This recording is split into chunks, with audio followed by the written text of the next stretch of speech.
Good evening. I'm Greg Floyd. Dory is off tonight. The discussion of race relations continues across the country tonight, including right here in the capital region. This nearly a week after a grand jury made the controversial decision not to indict a white police officer for the shooting death of a black teenager in Ferguson, Missouri. Our Kimberly Howard is live in the studio. Kimberly, you're at this meeting of clergy, city leaders, and community members, and there was a lot of talk tonight about prevention. That's right, Greg. Much of the talk is focused on body cameras to protect both the officers and the people they approach. Tonight, we also heard from several local churches who called together a meeting on what Albany can do to learn from Ferguson. It's a meeting of music, shockwaves, oh God, that will go across our nation, and prayer and mind, as members of several faith-based organizations join hands to talk about a divisive issue. We come today so that we might have a faith and a God response to what has taken place in Ferguson, Missouri. The meeting comes on the heels of President Obama's pledge to spend $263 million on special training for police officers.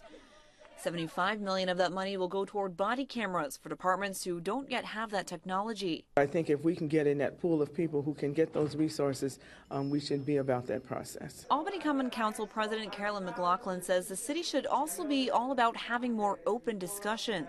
This is much like what the chief of police is doing now with the Police Community Advisory Board. And I think that's going a long way in building up relationships. Is it perfect? No, but it's a step in the right direction, and we have to continue that effort. By educating kids on how to deal with police encounters, it's a conversation this group says should go on in city schools.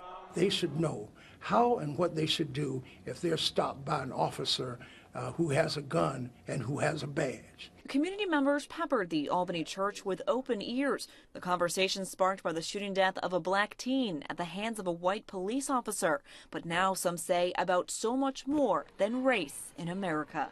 We are brothers and sisters. And if we don't come together, we're going to destroy our cities and destroy our nation. And that's not going to be good for the next generation coming up.